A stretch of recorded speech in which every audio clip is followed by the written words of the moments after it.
हाय। आज है 3 जनवरी 2022।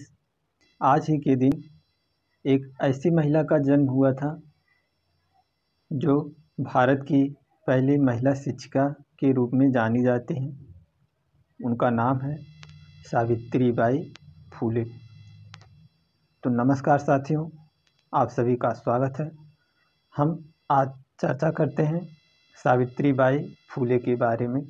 सावित्रीबाई फुले को भारत की पहली महिला शिक्षिका के रूप में जाना जाता है। तो हम इनकी जीवनी के बारे में कुछ चर्चा करते हैं। चलिए आगे हम बढ़ते हैं। सावित्रीबाई फुले कुछ रचनाओं का जो कविताएं लिखी थी, ये जो आप स्क्रीन पर देख रहे हैं, देख सकते हैं। इनके जीवन के बारे में देखें तो इनके पिताजी का नाम जो था खांडोजी नेवसे था और माताजी का इनके नाम लक्ष्मी बाई था।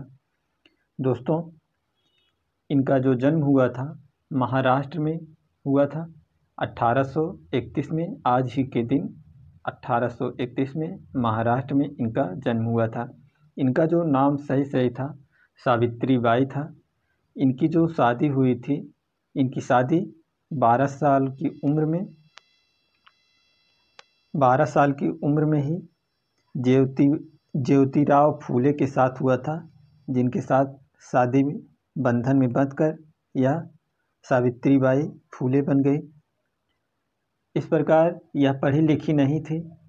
यह अपने ससुराल जाकर ही पढ़ाई लिखाई पूरा की। जो ज्योतिराव फुले थे, ये एक समाज सुधारक के रूप में कार्य कर रहे थे, पढ़े लिखे कुछ थे। तो इन्हीं के साथ इन्होंने मिलकर पढ़ाई लिखाई पर कुछ जोर दिया और समाज में फैली कुरीतियों को ख़त्म करने का भी संकल्प लिया। तो इसी के चलते 1848 में महाराष्ट्र के पुणे में देश का सबसे पहला जो विद्यालय की स्थापना की, बालिका विद्यालय की स्थापना इन्होंने 1848 में की थी। और उस विद्यालय की स्थापना के बाद धीरे धीरे इन्होंने 18 और विद्यालयों की भी स्थापना कराई थी। इस प्रकार जिससे कि महिलाओं का शिक्षा स्तर जो था वो बढ़े। जब यह पहली बार विद्यालय जाती थी पढ़ाने के लिए, लड़कियों को प्रोत्साहित करती थी, तो जो महिलाएं होती थी इनके ऊपर कीचड़ फेंकती थी, भद्दे कमेंट करती थी। इस प्रकार से इन्हें प्रताड़ित किया जाता था। लेकिन इन्होंने धीरे धीरे आगे चलकर सबको यह दिखाया कि महिलाएं भी इस पुरुषवादी समाज में अपने आप को आगे बढ़ा सकती हैं। और इसी के साथ इन्होंने जो होता है शादियों में पुरोहित बुलाए जाते हैं, और जो शादी में दहेज प्रथा का चलन था, पुरोहित और जो दहेज प्रथा का चलन और अंतरजातीय जो विवाह होते थे, उन सबको रोकने के लिए एक संस्था का स्थापना किया, जो बहुत ही महत्वपूर्ण संस्था हुई आगे चल करके, जिसका नाम था सत्यशोधक समाज। यानी सत्यशोधक समाज के जरिए इन्होंने पुरोहितों को और दहेज प्रथा और जो अंतरजातीय विवाह होते थे उनको रोकने के लिए भरसक प्रयत्न किए। तो 24 सितंबर 1873 को सत्यशोधक समाज की स्थापना हुई। और इन्होंने विधवा महिलाएं जो उस समय होती थी समाज में, उनका जो जीवन स्तर होता था बहुत ही ख़राब होता था। विधवाएं जो होती थी उनको कोई अच्छी नज़र से नहीं देखता था उस समय समाज में।